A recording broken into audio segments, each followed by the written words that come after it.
పాకిస్తాన్కు భారతదేశం master stroke ఇవ్వబోతోందా? ప్రధాని నరేంద్ర మోడీ నేతృత్వంలోని ప్రభుత్వం సింధు జల ఒప్పందాన్ని సమీక్షించాలని పాకిస్తాన్కు నోటీసులు పంపింది. ప్రజల ఆందోళనలు, జనాభా మార్పులు, పర్యావరణ సమస్యలు, శక్తి అవసరాలకు అనుగుణంగా సమీక్షించాలని నోటీసులు జారీ చేసింది.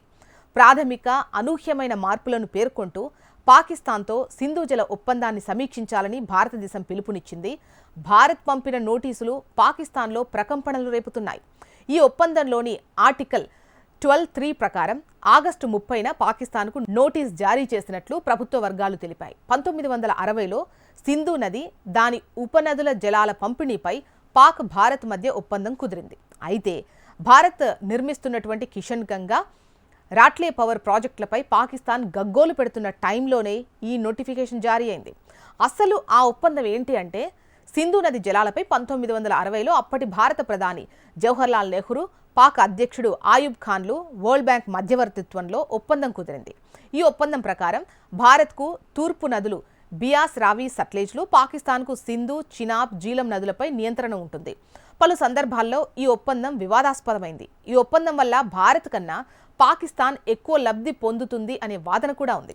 2016 ఉరి ఉగ్రదాడి తర్వాత భారత ప్రధాని నరేంద్ర మోదీ రక్తం, నీరు కలిసి ప్రవహించలేవు అని వ్యాఖ్యానించారు. 2023లో ఈ ఒడంబడికపై మళ్లీ చర్చించాల్సిందిగా భారత్ అధికారికంగా పాకిస్తాన్కు తెలియజేసింది. అయితే పాక్ మాత్రం పాత ఇండస్ వాటర్ ట్రీటీ నిర్దేశించిన విధానాలకు కట్టుబడి ఉండాలనే కోరికను వ్యక్తం చేసింది. తాజాగా మరోసారి ఇండస్ వాటర్ ట్రీటీపై భారత్ నోటీసులు ఇచ్చింది. ప్రపంచంలో అతి తక్కువ నీటి వనరులున్న దేశాల్లో పాకిస్తాన్ ఒకటి. ఈ దేశానికి సింధు నది జలాలే ప్రధాన వనరు.